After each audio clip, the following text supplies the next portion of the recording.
നല്ലൊരു plus point ആയിട്ട് എനിക്ക് തോന്നിയത്, ഇപ്പോൾ അനീസാർ ആണെങ്കിലും മാം ആണെങ്കിലും നമ്മുടെ സൈഡിൽ നിന്ന് ഒരു ഫീഡ്ബാക്ക് ഫോം എടുത്ത് എന്തൊക്കെ ഞങ്ങളുടെ സൈഡിൽ നിന്ന് എന്തൊക്കെ കുറവാണ് ഫീൽ ചെയ്യുന്നത് എന്നുള്ളൊരു സംഭവം നോക്കി അതിനെ ഒരു ബേർഡൻ ആക്കി കാണാണ്ട് ഒരു അപ്ഡേറ്റ് ചെയ്ത് നമുക്ക് ഇമ്പ്രൂവ്മെന്റിനാണ് എപ്പോഴും ശ്രമിച്ചിട്ടുള്ളൂ.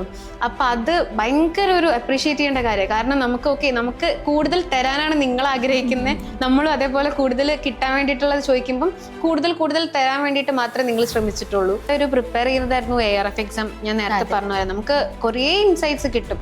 കാരണം നമ്മൾ എങ്ങനെ ടെൻസ്ഡ് ആകും, നമ്മൾ ഏത് ലെവലിൽ ടെൻസ്ഡ് ആകും, നമുക്ക് എങ്ങനെയൊക്കെ നമുക്ക് ടെൻഷനെ കൺട്രോൾ ചെയ്യാം, അല്ലെങ്കിൽ ടെൻഷൻ കാരണം തെറ്റിക്കുന്ന എത്ര ക്വസ്റ്റ്യൻസാ. ഞാൻ ഒരുപാട് തെറ്റിച്ചിട്ടുണ്ടായിരുന്നു. അപ്പം അത് നമുക്ക് ഭയങ്കര എനിക്ക് അറിയാവുന്നത് ഞാൻ തെറ്റിച്ചല്ലോ എന്നുള്ളൊരു കുറ്റബോധം നമുക്ക് ഈ ഒരു ഫൈനൽ എക്സാമിന് വരാതിരിക്കാനുള്ള വലിയൊരു കാര്യമാണത്. ആപ്പിൽ ഒരുപാട് നമുക്ക് PYQs ഉണ്ട്, നമ്മൾ വീഡിയോസ് ഒരുപാടുണ്ട്, PYQs ഉണ്ട്.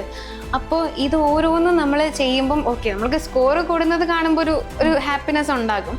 പക്ഷെ അതിൻ്റെ അപ്പുറത്തേക്ക് നമുക്ക് ഒരുപാട് ഇപ്പം ഡെയിലി ടെസ്റ്റ് ആയിക്കോട്ടെ, നമുക്ക് എന്നും നമ്മൾ അതിൽ ആക്റ്റീവായിട്ട് ഇരിക്കാനുള്ള കാര്യങ്ങൾ നമ്മുടെ ആപ്പിലുണ്ട്. അത് നമുക്ക് തീരില്ല. ആക്ച്വലി നമ്മൾ ആപ്പ് യൂസ് ചെയ്തിട്ട് ഞാൻ ഇതുവരെ ഫിനിഷ് ചെയ്തിട്ടില്ല.